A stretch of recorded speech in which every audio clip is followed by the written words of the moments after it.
Hey, what's going on? It's Bill Burr, and it's time for the Monday Morning Podcast for Monday, October 18th, 2021. What's going on? How are ya?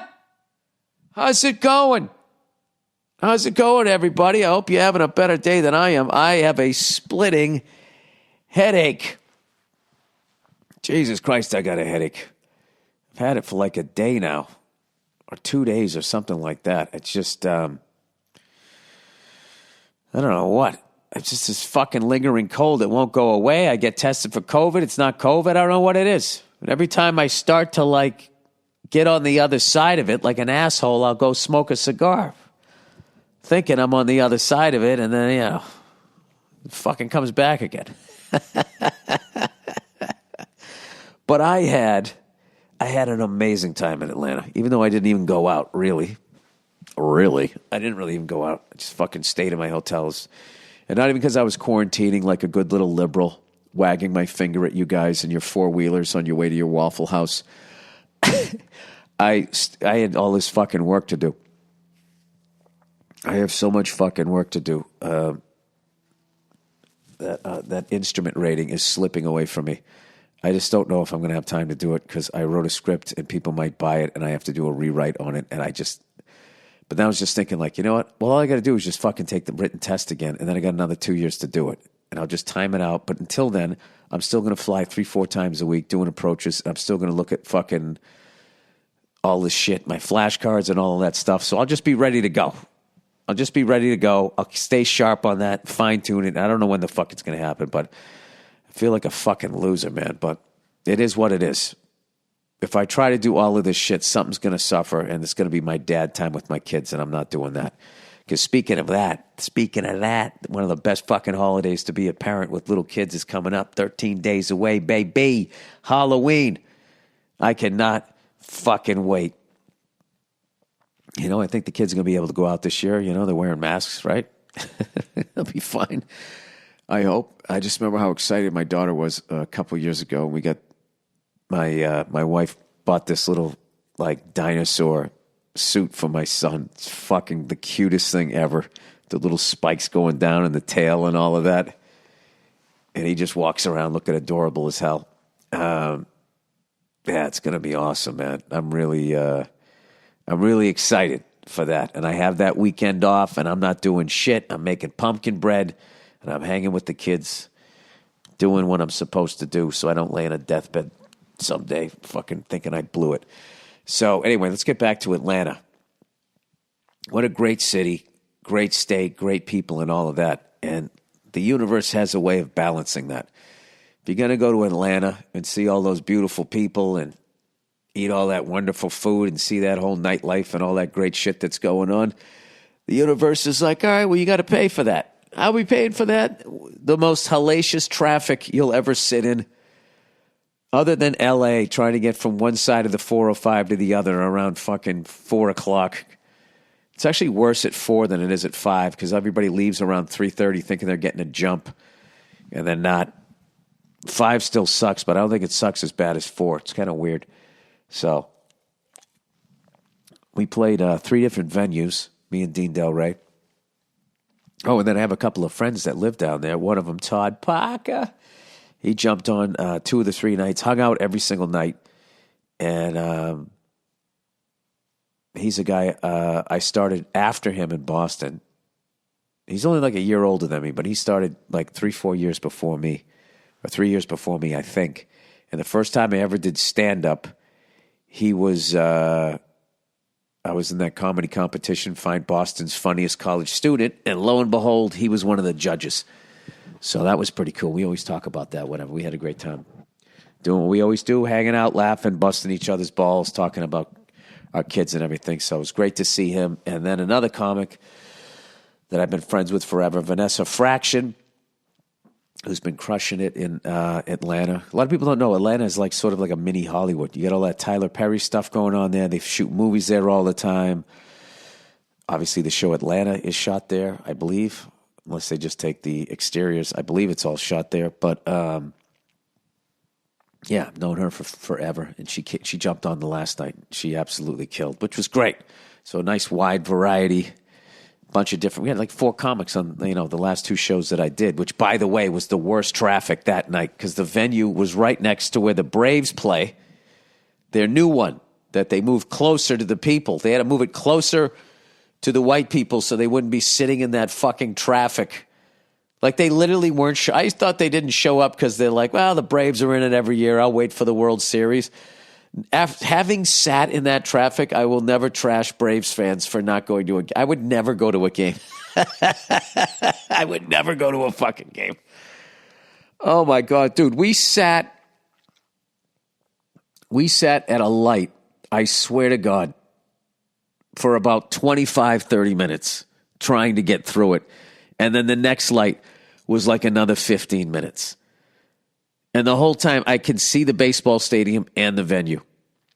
And nobody's going anywhere and everybody's getting frustrated and everybody starts driving like the way they drove in Boston, Massachusetts back in the day. I don't know if they still drive that way. I was there for a week this summer. They didn't seem nearly as aggressive as I remember. But, yeah, there was definitely fuck you, I'm blocking the intersection because I'm not waiting another light. I'm just not. Okay? I'm just not. I ain't doing it. Fuck off, man. Don't beep at me. I got a gun too, right? That type of shit. But it was kind of cool, though. Like the NLCS, Dodgers versus the Braves was going on as we were coming in. People going in. You could hear the crowd. You felt the excitement and all of that. It was really awesome. And had I known it didn't, I don't think it sold out. I would have tried to dip in between shows. I definitely stood out there to listen to the crowd. In between shows, I just literally just walk out the door, stick my head out. I felt like I was in, those old baseball stories, Billy Crystal's era, when they had all 3 baseball teams were in New York City, and the fucking players would take the train to the ballpark or whatever. Like that's what it felt like. I'm just walking out of my house or something, and there's a giant baseball stadium, and he had the sound of the crowd and smelling the food and all that. So it was really, really awesome. But I will tell you that fucking traffic. Ugh. No, thank you. No fucking thank you. I remember that years ago, 2017. I did a movie down there called The Front Runner.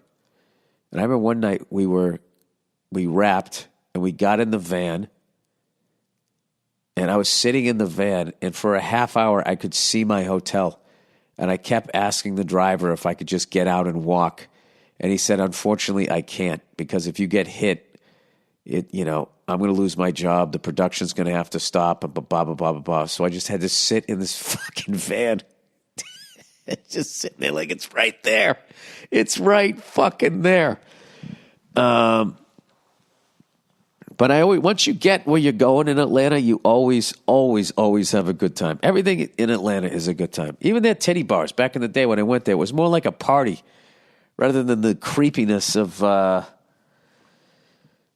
other titty bars. I don't know. That's. Every time I go there, I think about doing the Rich Bitch tour with the late, great Charlie Murphy, rest his soul, and Donnell Rawlings. And that one, oh my God. I gotta have Donnell on one time, talk about all these fucking stories. He got so fucking mad at me. He got mad at me, and Charlie did it too. It was fucking hilarious. He went on last, and he was just going and going, and he was just feeling it. He just kept going and going, and we had merch. We wanted to sell the merch. And the thing is, if you go too long, you burn out the crowd. They're not going to buy any of these fucking T-shirts, these stupid itchy T-shirts that we made. And he just kept going and going and going. And me and Charlie go, what the fuck is he doing? Show should have been over a half hour ago. He's still going. So we get into the sound booth. And, it's all black in the sound booth. He can't see. So the guy in the sound booth turned the light on.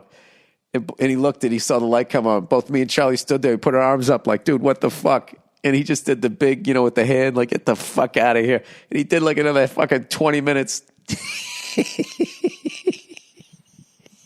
He got off stage. He was so fucking mad. You don't give me the light, son. Nobody gives me the light, son. You know, all this shit, right? And I'm sitting there going like, Donnell, the fuck? It's like a fucking 3-hour show. We're not Led Zeppelin.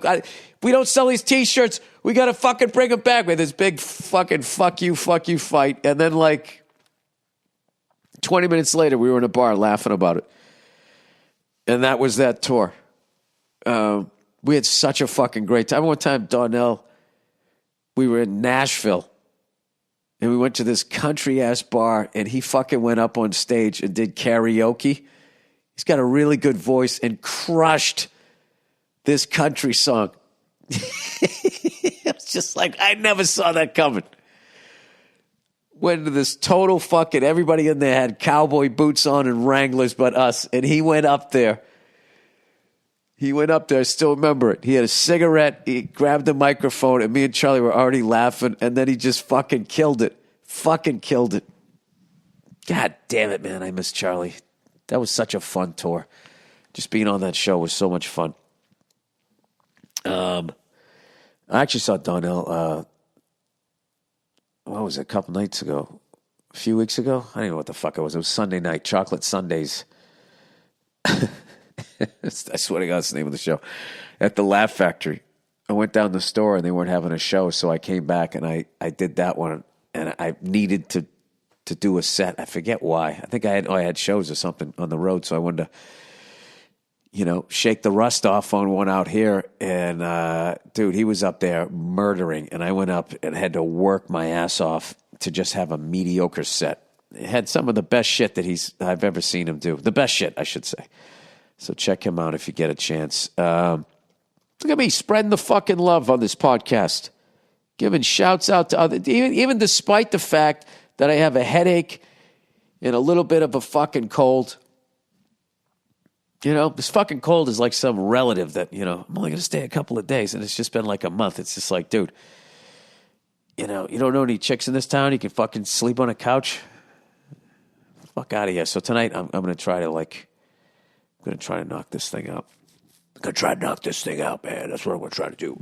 So anyway, let's talk ALCS, baby. The Boston Red Sox. What the fuck is going on? Their bats are on fire. Fucking grand slam. In the first inning, I, of course, missed it because I had shows, and I was also watching the LSU Florida game, which was like Madden football. No field goals, just touchdown. Next team, touchdown. It was like 42-42 with like 9 minutes to go. I can't even remember the last thing. LSU scored the last touchdown and then intercepted the ball and was able to run out the clock after that. It was like 49-42, something crazy like that. And then somebody texted me and said, dude, the fucking Sox. And I looked and it was 8-0 after 2 innings. And people were bitching that the fuck are we playing? The Astros. They were doing some sneaky shit. That's a funny thing. The Astros now have that fucking stink on them. Anything they do now, they're going to be like, oh, they're cheating. They're fucking cheating. I love that. They're cheating. All these fucking asshole fans, They're fucking cheating. What about the steroid era? Everybody was. What about the fact that we have bottled water? Because corporations don't give a fuck and they pour it in the river to the point you have to buy clean water, which isn't really clean water. The ones in the plastic bottles, they sit in fucking warehouses for years.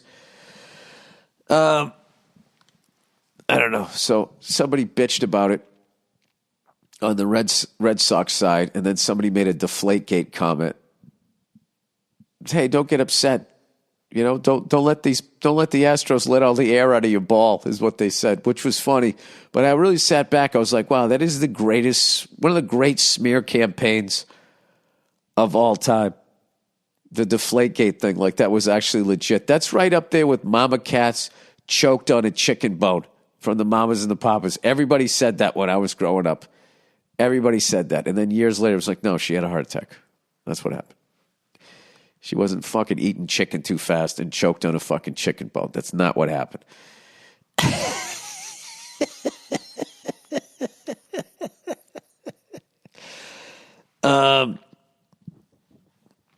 Anyway, so we will see what happens. I mean, it's fucking nuts. If the Red Sox can get by the Astros, it's great because if we play the Dodgers, there's a rematch, right? And then the Dodgers also have a chance to go back-to-back, and it's also Boston versus L.A., beat L.A. That's a great one. Or we play the Atlanta Braves, who used to be the Boston Braves, and then became the Milwaukee Braves, and then the Atlanta Braves. And I think there was something else before that, before they were the Boston Braves. So they'll say all of that, and they'll bring up fucking how Babe Ruth finished his career with the fucking Braves. I think the Boston Braves, believe it or not. I'm not sure. They're going to bring up all of that stuff, and it's going to be fucking wonderful. And if the Red Sox win the World Series, that's number 10, and we are in double digits with the championship. You know? It's just pretty cool, you know, for a little fucking city with 4 teams. 17 NBA titles, 9 World Series, 6 Stanley Cups, 6 Super Bowls. That's pretty fucking good. Not like everybody says. Sorry. So anyway, this morning we get to the airport, and there's this poor kid just freaking out. Like it's been a while since I've seen a kid freaking out like this. And then this asshole in a Dodgers hat, he must have gone to the game, looks at his girlfriend or his wife and just goes like, "Fucking kid better not be fucking sitting next to me." I just looked at him. I love people that get mad at children. I just don't understand it. I was joking about that on stage. You know, when I was a kid, I saw like men yelled at babies when I was a kid. It was fucking hilarious. Or yelled at their wife. Guys, yeah, shut that fucking kid. Just don't understand it. So this kid was fucking, this kid went in, was having a temper tantrum. And, yeah, everybody was sitting there going like, "Oh my God, this is going to be a loud ass flight." But also kind of, you know, laughing like, you know, that's what happens when you fly. There'll be a kid and the kid's going to freak out. It happens. And at the end of the day, it's a kid.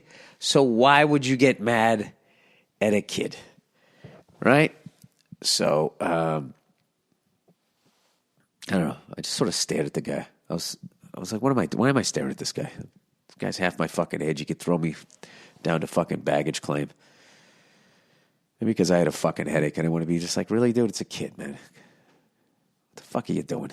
Fucking keep it up. Fucking fuck. Who says that about a kid? Huh? I'll tell you who. A Dodger fan. Oh, I'm already warming up the shit talk for the World Series if it happens. A Dodger fan. The kinds of fans that kick a father to death in front of their kids. All right, it's been said. How come they don't get more shit for that? Jesus Christ. People bring up Deflategate all the time. We didn't kill anybody.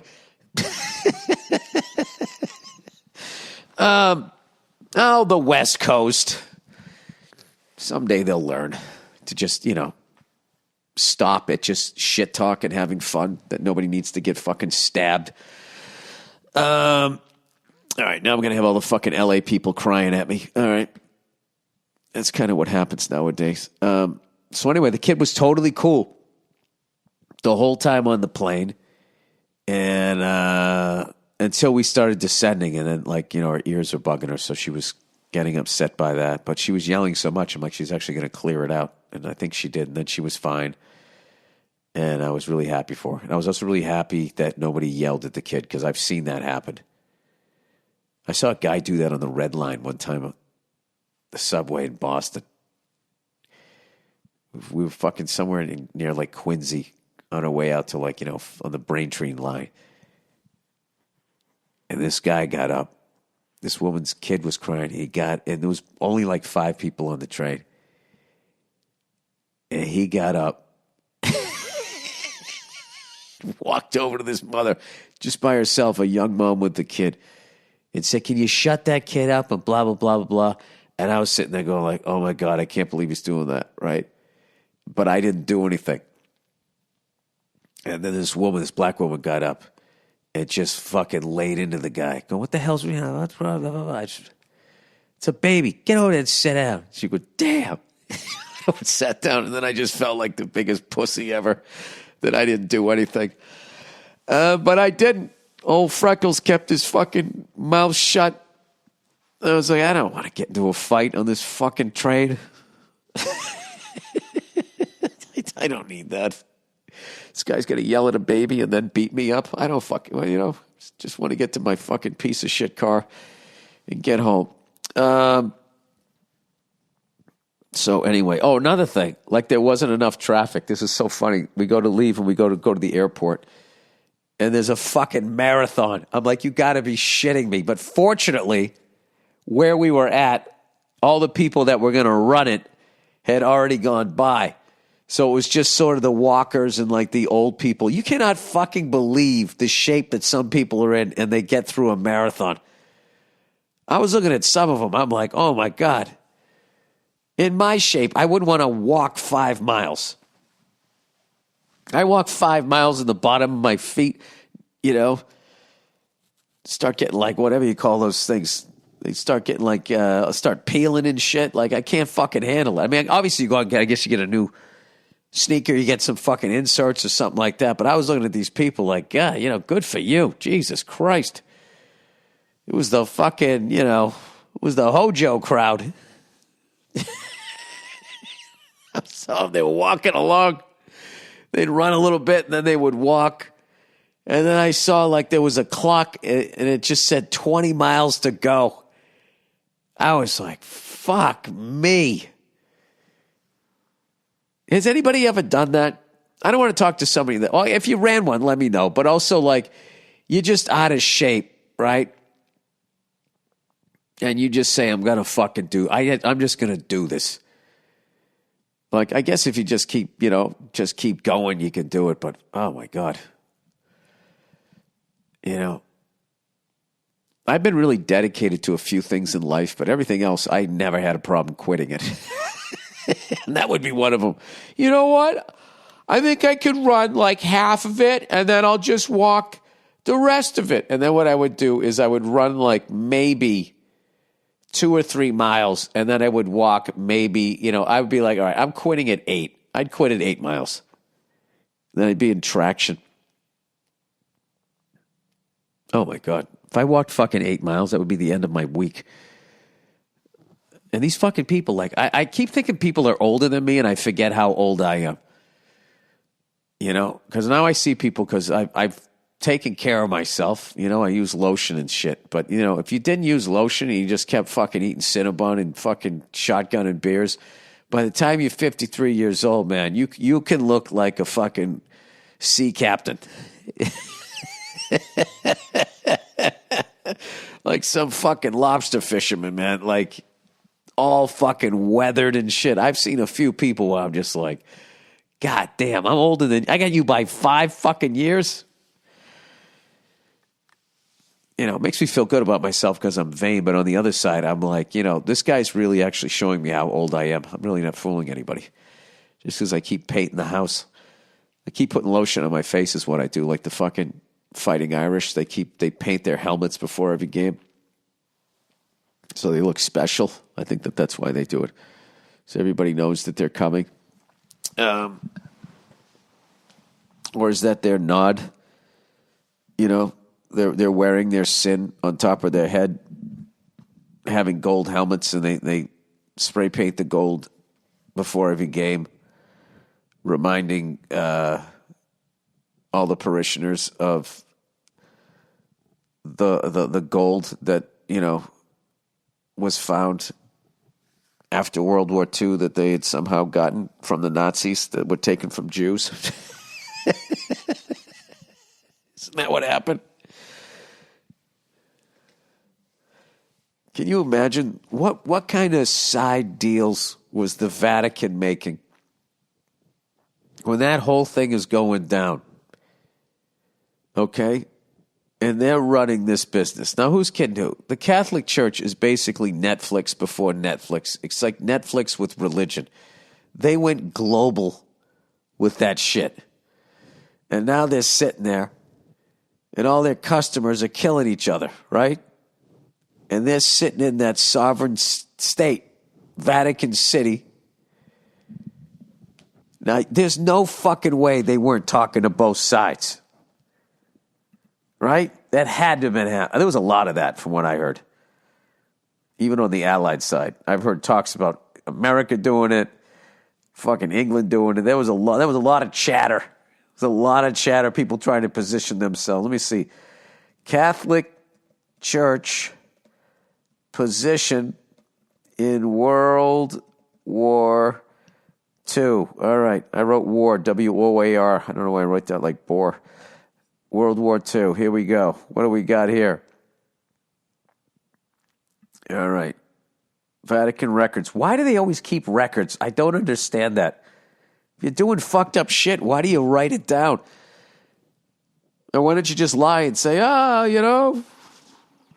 we were on the Allied side. Pope Pius XII was silent during the Holocaust. Yeah, I mean, that would be like if one streamer, against another streaming company, if they find out that all the customers for their streaming company were getting fucking murdered, they would be like, hey, that's more fucking less competition. So many layers to this, especially if you're dumb like me and you just plug in your own theories without really reading about it. Now the Vatican records may reveal whether he collaborated with the Nazis. Well, I think the fact that he kept his fucking mouth shut, I think he was sitting there at the very least going like, all right, I don't know who's going to win, but I want to survive. And this little sweaty guy with this silly little mustache doesn't seem to be mad at us yet. So why start that? Okay? This guy obviously does not fear the afterlife considering what he's doing. So, and he has tanks with fucking Porsche engines in them. It was a Saturday. Shabbat. What does that mean? Shabbat ranks. In October 1943, the Nazis had been occupying Rome for a month, which is where the Vatican is for other morons out there like me. An hour before sunrise, they surrounded the Jewish ghetto and began La Razzia, the roundup.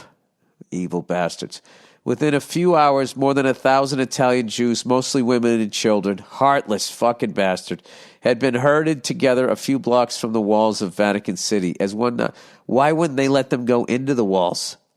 Why wouldn't they save them? Self-preservation. As one Nazi ambassador later put it, the Jews were loaded into trucks and taken away under the Pope's very windows. Whether the Pope witnessed the deportation or not, he said nothing. Only 16 of those Jews would survive. There you go. There you go. I looked up one thing, and I read it. I didn't even read the whole thing. And now I will tell that story until I eat too many trans fats and forget it. All right. So, yeah, there was a lot of that. There was a lot of that.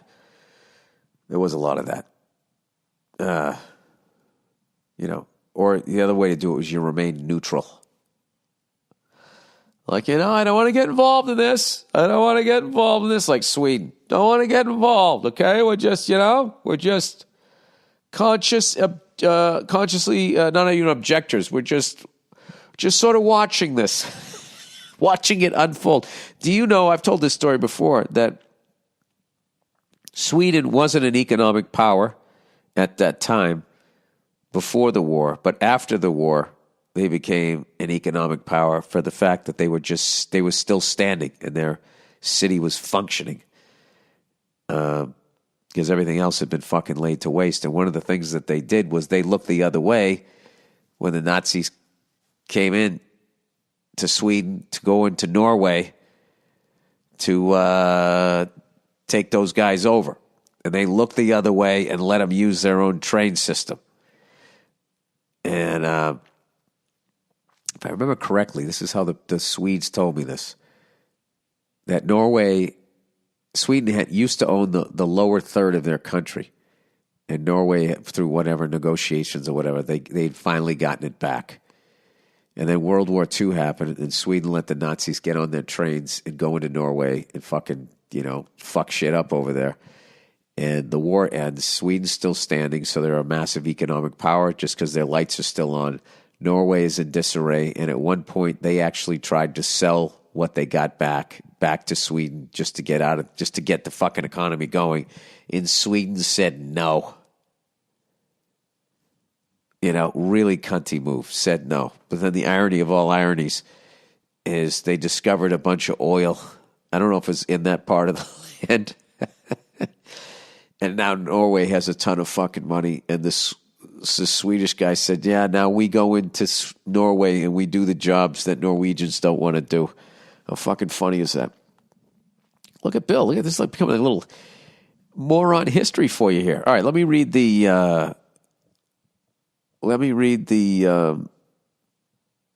advertising here. All right, Simply Safe, everybody. There's big news from my favorite home security company. Simply Safe just launched their wireless outdoor security camera. That's right. Jesus Christ, they're inside now. They're outside. Time these guys are done, they're gonna fucking be able to film the burglar from his hideout all the way to your house. That's right. Simply Safe, the system that U.S. News and World Report names best home security system of 2021, just got even better. This brand new outdoor security camera is engineered with all the advanced technology and security features you want and need to help keep you and your family safe. It has an ultra-wide 140-degree field of view so you can keep watch over your entire yard. It has 1080p HD resolution, whatever that means.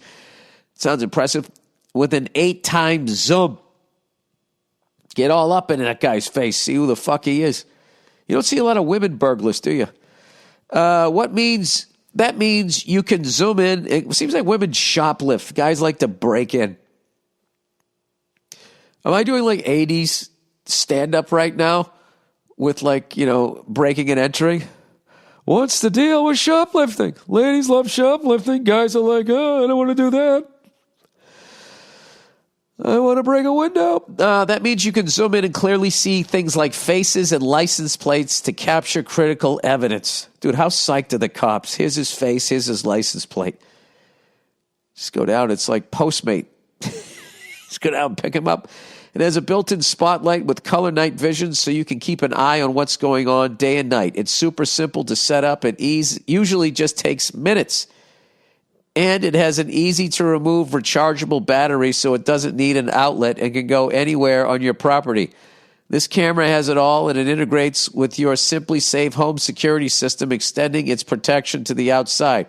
Together, it means every door, window, and room are protected, and now your property will be too. To learn more about the exciting new Simply Safe wireless outdoor security camera, visit simplysafe.com/Burr.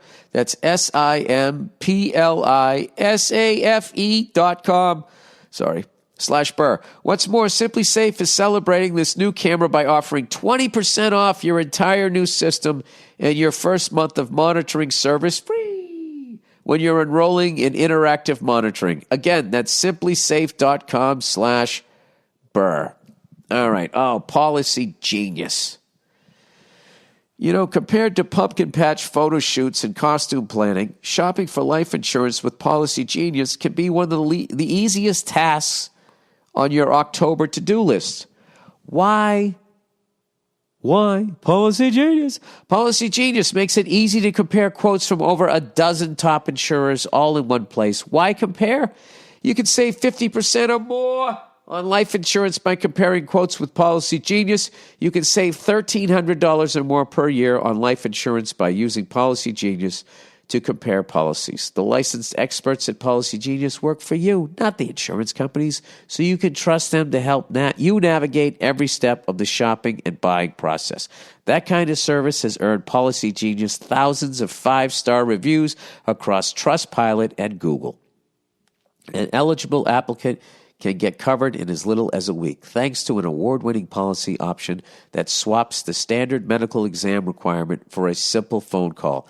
This exclusive policy was recently rated #1 by Forbes Advisor, higher than options from Ladder, Ethos, and Bestow, Getting started is easy. First, head to PolicyGenius.com. In minutes, you can work out how much life insurance coverage you need and compare personalized quotes to find your best price. When you're ready, the Policy Genius team will handle the paperwork and scheduling for free. Policy Genius doesn't add on extra fees. Head to PolicyGenius.com to get started right now. Policy Genius, when it comes to insurance, it's nice to get it right.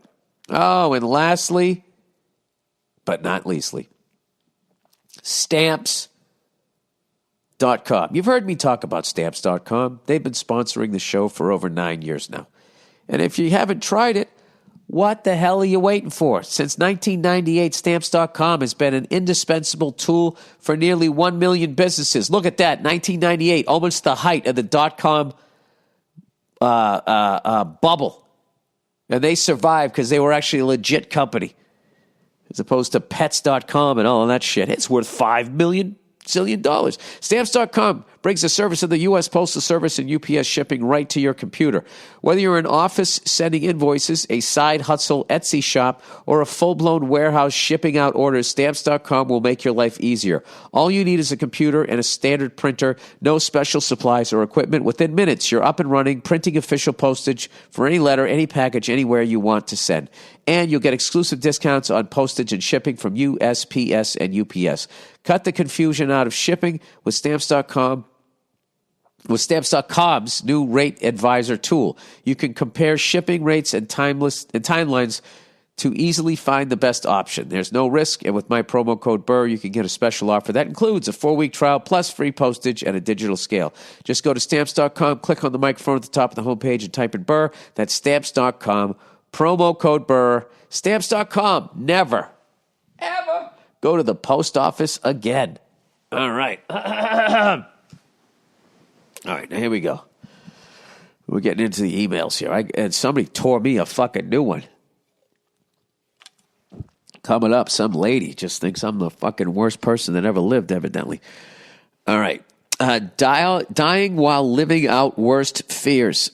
Hey, Billy Redsack.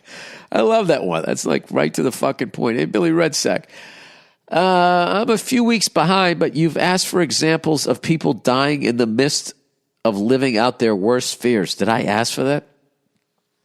I have one of the worst with a link to the news story, too. Oh, Jesus. Oh, Jesus. There was a nurse who was prepping a patient for an MRI. The patient was very claustrophobic, so asked for a sedative to help her relax. Yeah, those MRIs, man. You know, I've had a couple of those. I always just say I can breathe and there's nothing on my chest, so it doesn't bother me. But I don't suffer like from claustrophobia. Like, you know, you got to do like my older brother used to sit on my chest, and I can't breathe, and you start freaking out. I hate that shit. So I can't imagine people that are claustrophobic going into those things. So anyway, the doctor ordered Versed, which is like a Valium. The nurse couldn't find Versed in the medication dispenser, probably because that is a brand name. So she got Vecuronium instead. Vecuronium is a medication used in surgery to paralyze all the muscles of the body so the patient doesn't thrash around while being operated on. It also paralyzes your muscles of breathing, which is why in surgery you have to have a breathing tube put in. Oh, my God. I asked you to send this in? This is fucking horrific. It only paralyzes your muscles. It doesn't sedate or knock you out. So it is never given alone, as it would be a terrible feeling to not be able to move, speak, or breathe on your own, but to be able to feel everything happening. Well, that's what happened to the woman in the MRI. Oh, my God, she couldn't call for help. She was already claustrophobic, and then when she slid into the narrow tube, she was given the drug to help her relax. She became fully paralyzed and couldn't call out or squeeze the panic ball they give you to signal for help. So she died of suffocation in a small enclosed place, helpless and fully conscious until the end. Well, oh my God. Well, how quick does the medicine come on? I mean, if she couldn't call out for help in the very beginning, maybe it came on quickly. And have you ever seen those UFC? I remember one time watching Steve-O get choked out. Like, he was out immediately. I hope, for this person. I'm not claustrophobic, but in terms of living through your worst fears and having the worst happen, I think that one takes the cake. Jesus Christ. Here's a story about it. Tennessean.com. Jesus Christ. There's one for Tennessee. Get your MRI in Kentucky. Or go south down to Georgia. Lady listener. Oh, this is the lady that just fucking rips me a new one. Rips me a new one. And what I love about it is she already, like, she's so emotional and so mad that right above she goes, lady listener dash fucking above your pay grade. You know, so her ego's in check. Dear Bilbo T. Baggins. Wait, is this the one? No. This isn't the one. Is this the lady? There was a couple that ripped me this week. Oh, no, I think this is the lady.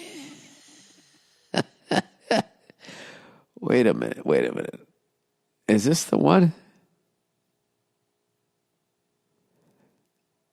Wait a minute.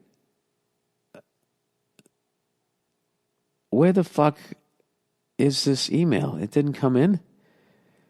I'm going to have to edit this part out because I'm just sitting here babbling. Wondering where the fuck this thing is. No, there was some woman giving me shit about saying stuff about the fucking pink stuff in the NFL. Where the hell's that one? This other woman's just giving me shit saying I'm unfuckable.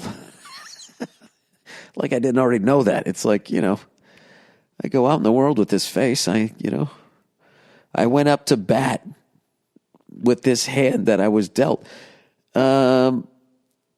Where's fears? Oh, pink shit comment. Okay, yeah. Oh, here it is. Okay. Pink shit comment. Dear Billy Clueless, I was incredibly surprised by your ignorant comments about breast cancer awareness events in the NFL during the commercial read of your MMP. Well, then you're obviously not a regular listener. I always was talking about how they wore that pink stuff, and then that wasn't. I'll wait to the end. About talking about this shit. First, your sexist comment about it being the month of the lady. Oh, that wasn't a cute thing? Month of the lady. Okay, I'm sexist. I mean, I am, according to other women, so I guess you're another woman to say that. Completely degrades women in general. How? If I say the month of June is Gay Pride Month, does that degrade gay people? Oh, I guess because I said the lady. What was I supposed to say? The warriors? Okay, don't say you were just kidding. You weren't. I can say whatever I want. What the fuck? Why are you talking to me like you're my parent? Now, don't say you were just kidding. You weren't. This is what it's like to do stand-up now. How they took it is how you meant it. And you tell them, I didn't mean it that way. You're lying. All right. Evidently, you know what my thoughts are. Okay, this was evident by your next dumbass comment. Wait a minute. My whole podcast is one dumbass comment after another. Why are you fucking dying on this hill? You could have chose all of these you could have got outside yourself and had empathy for somebody else that didn't suffer from something. But no, not you. But wait, you're a better person. All right. This was evident by your next dumbass comment. I kind of like this. Because half the times I forget what I said. Saying, what's up with all the pink shit? Well, I'm a comedian. I mean, that's how we get into subjects. What's the deal with pink shit? Now, you have no idea what that moment is about. Oh, I can explain that to you. Yeah, that whole cancer awareness and holding that thing up. I believe it or not, people are aware that there is cancer. And people are aware that people have died of it. Do you know how many fucking friends and family I have lost to cancer? Do you have any fucking idea? All right? If you were at a party, I wouldn't fucking bring a sign and hold the guy's fucking name up in front of you and ruin your fucking party. This is the thing. I watch sports to escape that. I do benefits all the fucking time for this shit. I meet the people. I see them in the beds fucking withering away. I saw my buddy like that. Yeah, like I'm watching a football game. Everything on Facebook, all of this shit is all gloom and doom. All the news is gloom and doom. The Weather Channel is gloom and doom. I have one oasis to watch a bunch of people have a ball and try to get it across the fucking goal line, and people have to bring up gloom and doom again. That's what I mean. Like, why are you doing that? Why are they doing that? Anyway, and if you knew anything about the NFL, which I don't think you, not that you don't know about this sport, like they have had a sort of a checkered past when it comes to these types of things, where it looks like they're doing these things and they're actually making a fuckload of money off of it, which I believe the first time they did the pink thing, from what I read, allegedly, remember those pink jerseys you'd buy and you think, wait, my aunt or uncle died of cancer, I'm going to buy this pink jersey, and this is, so nobody else has to go through it. Evidently, like half of 1% of the money for the jersey went to cancer and the rest of it went to the NFL. That's what I read. It's kind of like when they did the support the troops thing and they would cut to a troop sitting in the crowd and you thought, oh, look at them, they're patriotic. And then you found out that when whoever they were showing, be it a Marine or a Navy guy or whatever, they charged that branch of the service for a commercial. So, all right, but whatever. But, let's get back to her ripping me a new one. It's about educating women about a disease that kills far more women than COVID-19, a virus you relentlessly talk about. Well, wait a minute. Now I'm offended. Okay? Are you saying that all of those people, how many people need to die before I don't talk? You're doing the same thing to me. So not enough people died of COVID. So you find me talking about it relentless. All right, I'll try to ease it up. Early detection is vital to surviving any cancer. Really? Oh, there's some new information. Everybody knows that. I got yet another colonoscopy. I got fucking Jacques Cousteau going up my ass here in another fucking month. But that, I almost forgot that there was camera was gonna go up my ass. I almost forgot, but thank God that guy had all right. I get it. I get it now. I see your point. As a person who has seen breast cancer completely destroy families, well, who hasn't? And could have been prevented with early detection. I applaud the NFL for trying to make a difference. Okay, now there, right there, your heart is in the right place. Okay? You ever go out on a date, ma'am, and you date a guy, you go on a date with the guy, and you just think he's a dreamboat. And then after your date, you're talking him up to your friend, and your friend just has this look on her face, or his face. And you're like, what? What's going on? Yeah, you might not want to have a second date with that guy. That guy, he's a little shady. I'm sure he was nice. I'm sure he was polite. I'm sure he held the door. That's what the NFL is. You just have to know that, okay? I'll leave it at that. And you can enjoy yourself thinking that their heart is in the right place. Their heart is at the bank, always. If having, quote, the pink shit on the field helps educate and encourage women viewers on their significant others to discuss early detection and save lives, then yeah, it's worth your clueless ass being annoyed by it. All right. Okay, look, I've been watching the NFL, and I've seen what they've been doing for the better part of a half a century. And, okay. These are the same people who also knew that the players were getting brain damage, and they suppressed the fucking information. And now they've settled out of court for these,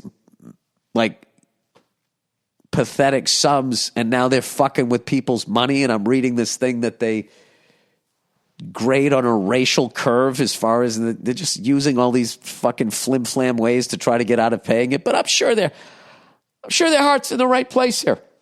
And I am a clueless idiot, and I'm sexist, and I'm a fucking moron. And I shouldn't relentlessly talk about COVID because not enough people have died of that. And it hasn't led to yet another great small business down the road going out of business. That's great. Yeah, so I'll shut up about that. Anyways, think of it this way. If the pink shit caused you and the lovely Nia to have a conversation that leads to her being more aware of the disease and how to prevent it, you should be thankful for the pink shit. Now, first of all, like, this is really condescending. How fucking dumb do you think I am? That I just sit there and I go, I don't know, breast cancer exists. And then some pink fucking sweatband goes by. Oh, wait a minute. I need to have a talk with my wife. Anyway, she goes, I know this. Your children will be thankful that it may have saved your mom's life. Jesus, how hard is this person trying to sell their point, bringing my family right into it? My wife gets checkups. Okay, I get checked for the ass cancer. I have people look at my heart. I do all of this shit because I've lost like 3 friends to heart attacks. I've lost countless people to cancer. All right? Okay? And it's really sad. And I miss all of those people. And it would be nice to watch a football game and not be reminded of it. It feels like more it should be on the news or a billboard. Sports are supposed to be an escape. I feel. That's just my own opinion, and I'm entitled to it, and I can have that, okay, without you coming at me and calling me sexist. Anyway, and you're also really late to the party because I did a bit about this on a talk show one time, and it fucking killed as far as I remember. So anyway, all right, well, you know, maybe someday I can fucking be as enlightened as you are and set aside this pandemic. Okay. Lady listener, fucking above your pay grade. Oh, fucking above your pay grade. All right. So now I read this in a different context. This woman is talking about banging somebody, I guess, better than you are. Dear Bilbo T. Baggins, I'm a lady listener. Now, why would you say you're a lady listener? That is sexist and offensive to women. And I'd like to share a female perspective to help balance out your podcast. Oh, Jesus. Well, yeah, I've been asking you guys to write in. You know, I mean, granted, I don't say anything that makes you want to write in other than tell me to go fuck myself like that pink lady did. By the way, this is my favorite podcast, so thanks for your work on it. No problem. Anyways, I often hear men complaining how hard it is to make women like you. I think you missed something here. Yeah, you kind of missed something. I often hear men complaining how hard it is to make women like you, what, bang them? Because the next sentence is that you need to trick us into fucking you. I can understand that it's hard to woo a woman. No, you can't, unless you're a lesbian. Unless you've actually had to hit on a woman to have sex. You have no fucking idea. I had this conversation with my wife one time. She was telling me one time, she goes, you know, guys just say the dumbest shit, you know, to you at a bar and blah, blah, blah. I said, all right, let's flip the tables. Let's say I was in control of my desires and you had to come over and wow me. Hit me with an opening line. And she had nothing. And I was being a cunt to her. And she goes, you're just making this more difficult than it needs to. And I said, welcome to my world. Anyway, who is more attractive? Okay. I can understand that it's hard to woo a woman who is more attractive than you. But if you try to fuck someone as ugly as you are, I'm pretty sure they'll say, okay. No, that's not how it works. However, few men want to date a woman who is at their level physically, and I respect that preference. But let's flip the script and see if that argument still holds water. Well, I mean, first of all, you're talking about something you don't know anything about, which is hitting on women. And actually hitting on women who are better looking than you is not a hard thing. It's a confidence thing. All right? And then the PED way of getting a better looking woman is to make a bunch of fucking money. But that doesn't count. I'm talking you're sleeping on a futon, you're going in there, You're like Damone. You don't care if she comes, stays, lays, or prays. You got the fucking attitude, right? That shit. Yeah, I know some legends who are probably, I mean, at best, sixes that are absolute, they've been crushing it for decades because they're confident. And they know, and they just worked on it. They worked on it the way you work on a fucking jump shot, and they are fucking amazing at it. So I think a lot of men, they don't want to put the work in, and they can't get past. It's like people doing stand-up. The reason a lot of people want to do it, but they never do it because they're so worried about bombing and the pain of that. You have to push through that until you're bulletproof. You don't care. You don't care. Who gives a fuck? You just move on to the next show. That's what I would say. But what do I know? I'm just a sexist guy. So she goes, let's flip the script, which is fair because that's what I did with my wife when I made her hit on me. Oh, she bombed. Whew. Oh, she bombed. She's like, hey, how's it going? And I just looked at her like, ugh. Anyway, but let's flip the script and see if that argument still holds water. I'm a woman. Do you think there's any way in hell I can convince a guy who isn't already 100% physically attracted me to want to fuck me? I have no idea. I'm not a woman, let alone date me. I have no idea. It's way harder for women to impress a man with anything other than her looks. Oh, absolutely. Absolutely. I mean, that's why you guys walk in with half your fucking hoo-ha hanging out so you get some drinks. I assume that wasn't a joke. You meant that. I assume your next point is probably that I'm probably ugly. Why would I say that?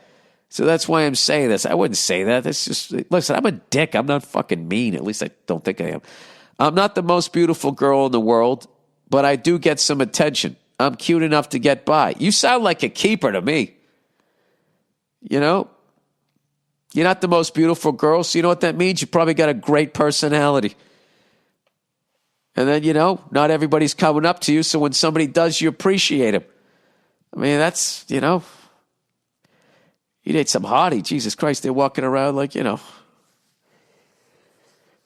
I remember going on dates a few times, right? A few times when I actually got a beautiful woman to go on a date with me before I met my wife. Not saying my wife isn't beautiful, all right? But by then, I was in my 30s, and I just didn't give a fuck. So that's when I started, you know, doing all right. But in my 20s, a couple of times, I went out on dates. This one beautiful woman in particular, and the entire time I was in the restaurant, she was just looking around to see who was looking at her. And I put it all on me, going, I'm not holding her attention, and blah, blah, blah, blah, blah. And then years later, I was just like, she couldn't help it. You know, we were like 21 or something like that. All of a sudden, the whole world's paying attention to her. That must feel amazing. What's she going to do, look across the table at me? So anyways, she goes, so I'll put it to you and your lovely loudmouth wisdom. Is there anything a woman can do to fuck or date outside of her lane? I've seen men do it frequently. Yeah, we do. We usually do it one of two ways. You're either funny or you have a level of success. I've seen women do it less often, but how? I'd love to get your perspective and also that of the lovely Nia. I got to have Nia out here. It's just hard, you know. She has to watch the kids when I come out here. It would be even cooler if she agrees with me on some of these points. Well, I'm not going to debate any of your points other than like hitting on women. But that other stuff, I don't know what it's like to be a woman. Thanks to go fuck yourself, pussy perspective detective. Well, why don't some other women write in about this? I would think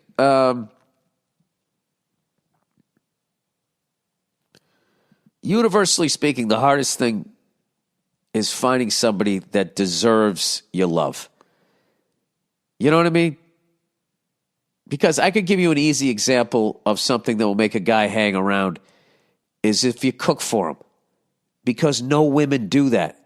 Because just even suggesting that is considered sexist when the reality is cooking for somebody is one of the nicest, sweetest, loving things you can do for them. Now, if they don't appreciate it and they're like, where the fuck's my fucking club sandwich? Yeah, then you start feeling like that. But like, I love cooking for my wife. I love cooking for my family. And because it's the way that I show that I care about them. So I would think things like that, or I don't know, if you're into the same type of shit, if you're into sports, if you're into something where there's an overlap or something like that, or if you like funny or something like that. I'm just going by me, you know. My wife was fucking hilarious. And she was just into this, all of this stuff. You know, she's the one who got me into Steely Dan. I'm fucking in Harlem with an African-American woman, and she's playing me a Steely Dan album. I was just like, who is this? How many layers is going on? She just was really interesting. So, I don't know. Yeah, so you want to date a better-looking guy. Yeah, why would you want to date some fucking slob or some bald bastard like me? I would say, yeah, I also think, like, if you do activities, which is hard during this pandemic, you know what I mean? I always found, like, it was way easier if everybody's supposed to be there, that everybody kind of had their guard down and you could kind of feel the vibe of who somebody was. Whereas you go into a bar and everybody's kind of got their guard up, right? The guys are on the prowl. The lady's like, oh, Jesus, look at this fucking creep over in the corner with the chest hair, right? Those places are not good to meet people, but I got to be honest with you. Like, I can only give you advice from the male perspective. So I imagine there's a bunch of women rolling their eyes. But I can tell you that, you know, I don't know. Maybe I'll get Nia to come on here at some point, like how to do that. Because I don't know. I'm not going to fucking be a hypocrite here now and act like I know what the fuck you need. I don't know. I don't know what you can do. There's got to be a book on it, right? That's what I don't understand about incels. There's books on how to get women. Like, why would you hang out with a bunch of other people who aren't getting pussy? It's like, I don't know how to fix a car. Neither do I. Hey, let's sit around and talk about it. Because the car will never run. All right, sugar in the house debate. Hey there, Billy, birthday cake tits. I know. I still got them. I'm a huge fan and just saw you at one of your sold-out shows at the Fox Theater in St. Louis. You fucking nailed it, and it was a dream come true. Now down to business. Nice. Thank you for coming out to the show. You know, I did that movie. I stayed right across the street at that hotel. Recently, I cut out all added sugars. I noticed I had a serious addiction and decided I really needed a change. I got a baby girl the same age as your son. I want to make sure I'm around for her as much as possible. Yeah, nothing like kids to get you to fucking straighten up. To my problem in perspective, I drank 3 tall cans of Arizona Arnold Palmers every day. Anytime my girlfriend had sweets in the house, I always ate it all. Sometimes even before she got a chance to have some. I had a hard time with self-control. Oh, yeah, dude, I've been there. I have a 600-pound person inside of me. I just paid. My wife brought home these chocolate fucking croissants. And there was 2 of them sitting under the little cake thing, you know? One of those glass things, stands you put a cake on. And I saw them. And not only did I think of eating one, I thought of taking both of them and putting ice cream in the middle of it and making a fucking sandwich. I just don't do it. Anyway, person goes on to say, I made it a rule to keep out all sugar from the house as well so I wouldn't give in to any temptation. Within 2 months of simply cutting sugar out of my diet, I dropped 20 pounds. Wow, no exercise or anything. I was really fucking proud of myself. After a little while, my lady started bringing candies back into the house. Yeah, you're a couple of junkies. Somebody's going to go score some heroin, then you're going to be back on the fucking junk. I asked her several times not to, or at least hide them in a spot where I'm never in the house or where I can't get to them at all. She kind of bit my head off saying, well, you should have better self-control. Oh, there you go. Well, that's nice. While that is true, I think putting sugar back in the house is the equivalent of stocking up the fridge with a recovering alcoholic's favorite beer months into the process. This is what you should have done. When she said, Well, you should have had better self-control. You shouldn't have said anything back, and you should have just walked out of the room. I'm just going for a walk. And then come back, and then just be chill and wait for her to bring it up again. And then just be like, all right, can we talk about this now like adults? All right. Like, I want to be around for my daughter. Why are you getting mad about that? You got to come from that place. But if the discussion starts with, well, you should have better self-control. He wrote like 5 exclamation points after. Like, you're not going to work it out. I'm big on going for walks. It's another way to drop weight. Just go for a walk. You just walk out of the room. That's what I try to do now. Anyway, the guy said, I've said that same thing to her several times, but she gets mad and makes a big deal out of it. Going as far as saying, fine, I guess I just can't have anything I enjoy in the house anymore. Yeah, she's fiending. No matter how careful or nice I'll ask her, she'll always make it all about her. I've told her a ton of times that she should respect my addiction, but she always gets pissed off and turns it into a huge argument for some reason. Well, probably because you dropped the weight and she doesn't have your willpower yet. And, sometimes, when you're in a couple situation and they're cool with the fucking dad bod or the fucking, little extra pounds you have as a woman, they can get like insecure if you start losing weight and looking good. They get, shit is changing. It makes them feel like you're going to get rid of them. Like all kinds of shit happens, dude. Like dropping 20 pounds like fucks with the balance of your relationship. It's really weird. Anyways, he says this shit really pisses me off and I can tell mentally I'm starting to break. Yeah, because she's able to go off on you and you have to sit there and act like you're trying to figure out which wire to cut so the bomb doesn't go off. Can you settle the debate for us? Should she respect that I have an addiction and keep the sugar hidden? Should she respect that I have an addiction and keep the sugar hidden? Or do I just need to suck it up and have better self-control? P.S. The East St. Louis woke bits were the funniest jokes I've heard in my entire life. Much love to you and your family. Oh,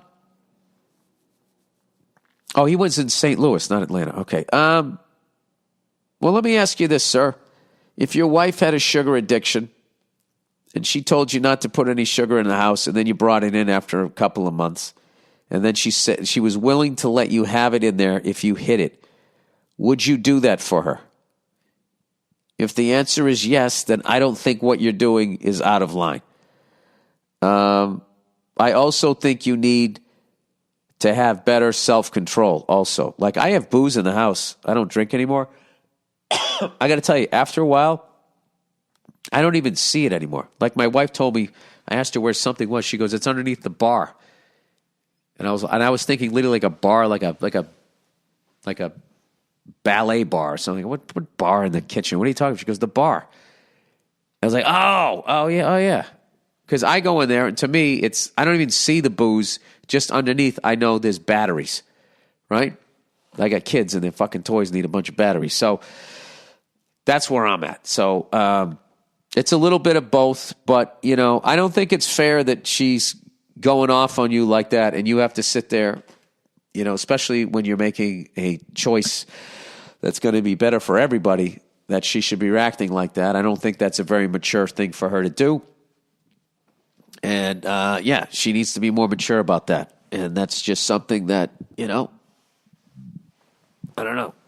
She'll either accept that if she's an adult or she won't, or maybe she will in a few weeks. But like that, my big question is if you're asking for something that you would willingly do without a fight for the other person, and it's something you really need, and it's going to not only make your life better, but everybody else's, I don't think that's too big of an ask. But considering she has such an emotional response to it, I think I would ask her what is going on, because there's something else going on beyond that. Women are so funny how they always do it. I guess I can't have anything I like ever again. Yes, that's it. Christmas is canceled. All right, prostitute or normal woman? Oh, Jesus. Hey, Bill, I don't season my chicken enough, Burr. Oh, Nia would love that. I'm going to be straightforward and ask for your advice. Do you think I should continue seeing this one particular prostitute Or should I just start fucking a regular girl? Is this a joke? I feel like fucking the prostitute because I don't have to worry about her getting pregnant, and the head is amazing. Gee, look at the drop off on intellect when the second a guy writes it.